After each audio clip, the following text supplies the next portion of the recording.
Bonjour Guillaume. Bonjour Virginie, bonjour à tous. Pour débuter, une rentrée sous haute tension pour des milliers d'élèves scolarisés dans les établissements juifs. Oui, car le week-end était religieux, ils célébraient notamment le Simchat Torah et puis lundi était férié, donc 48 heures durant lesquelles les enfants ont surtout vu à la télévision comme sur les réseaux sociaux l'horreur des attaques terroristes perpétrées par le Hamas contre Israël qui a fait à ce jour plusieurs centaines de morts. Alors lundi, au sortir d'une réunion avec les responsables de la communauté juive de France et ses services du renseignement, Gérald Darmanin assure qu'aucune menace pour l'heure n'est connue. Néanmoins, dès samedi, lors du début de cette guerre, le locataire de la place Beauvau avait demandé aux forces de l'ordre de renforcer la vigilance, la surveillance et la protection aux abords des synagogues ou encore des écoles qui accueillent dans tout le pays entre 35 et 40 000 enfants et adolescents. Alors, ces événements ont des conséquences sur l'enseignement puisque de nombreux chefs d'État, d'établissements ont annulé toutes leurs sorties prévues ces prochains jours, demandé aux familles également des mesures de sécurité drastiques. Par exemple, dans une école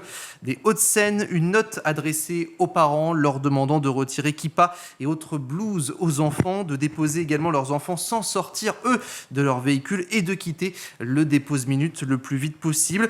Il est également recommandé de ne pas déjeuner en extérieur pour les élèves de terminale. Des sorties à la piscine ou encore au stade ont dû être décalées, mais également les sorties en récréation, ça se passe uniquement à l'intérieur. Autre défi pour les professeurs, décrypter l'information et les images que peuvent voir ces enfants. Par exemple, pour David qui est en pense du côté de Marseille, c'est en classe qu'il faudra travailler, notamment en commençant par les fake news. Et puis il va falloir aussi gérer l'émotion de ces enfants, car plusieurs d'entre eux sont arrivés en pleurant à l'école. Ils n'ont pas de nouvelles pour certains de leur famille qui se trouvent en Israël. Enfin, dans tous les établissements juifs, un moment de recueillement et de prière doit avoir lieu, notamment ce mardi. Une énorme pensée pour eux, évidemment.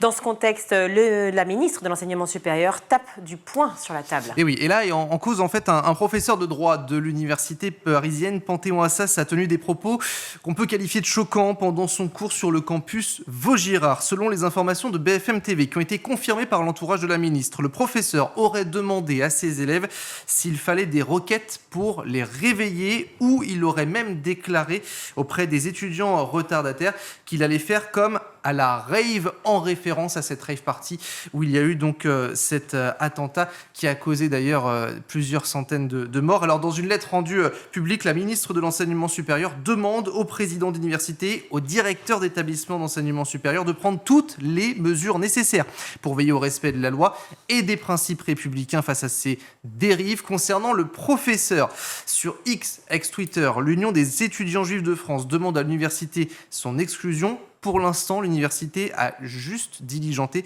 une enquête administrative. Autre drame, direction l'île de la Réunion maintenant, où le président de l'université a été suspendu pour des faits de harcèlement. Et c'est une nouvelle fois le ministère de l'Enseignement supérieur qui a été donc réquisitionné, averti par courrier de l'existence de harcèlement en mars 2023. Et bien 7 mois plus tard, le ministère annonce sa suspension à titre conservatoire et ce pour une durée d'1 an. L'enquête ouverte après le signalement des faits a également abouti au déclenchement d'une procédure disciplinaire à l'encontre de cet homme.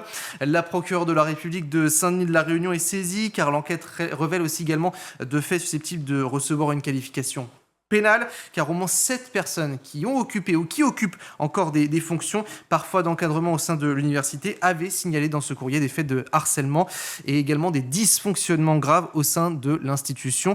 Alors le président occupait son poste depuis 2016. La ministre de l'Enseignement supérieur a adressé son soutien également à tout le personnel de l'établissement, en particulier à celles et ceux qui auraient été victimes justement de ces harcèlements.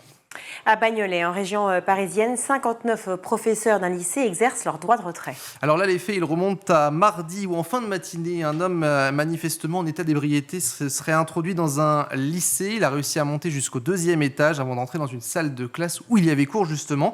Et face au professeur, eh bien, il aurait dit « Je ne vais pas te faire une Samuel Paty », mais il l'a toutefois agressé verbalement. Alors l'affaire ne s'arrête pas là car le lendemain, on a 3 hommes qui sont entrés dans le parking. La direction du lycée les a interpellés interpellés, tout comme la police qui s'est rendue sur place. Ces 2 intrusions, en très peu de temps, posent beaucoup de questions, notamment chez les professeurs. C'est pourquoi 59 d'entre eux ont décidé d'exercer leur droit de retrait. Les cours sont donc annulés. Une réunion s'est tenue entre la direction et les professeurs. Le personnel enseignant a signé 2 courriers, le premier pour la région Île-de-France, l'autre pour le rectorat de l'académie, qui réaffirme son soutien à l'établissement et qui condamne ces intrusions.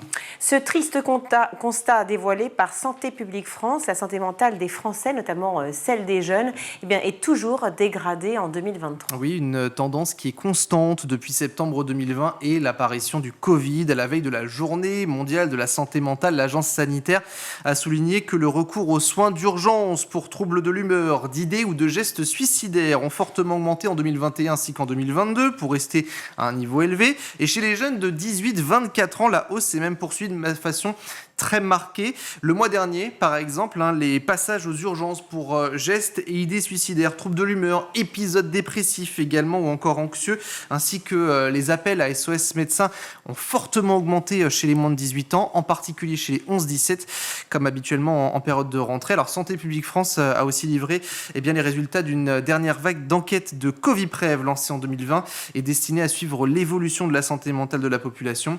Entre mai et septembre 2022, plus de 7 personnes sur 10 ont déclaré prendre soin de leur santé mentale, mais plus de la moitié des jeunes de 18-24 ans ne se préoccupent qu'à moitié de cette santé mentale et de leur bien-être.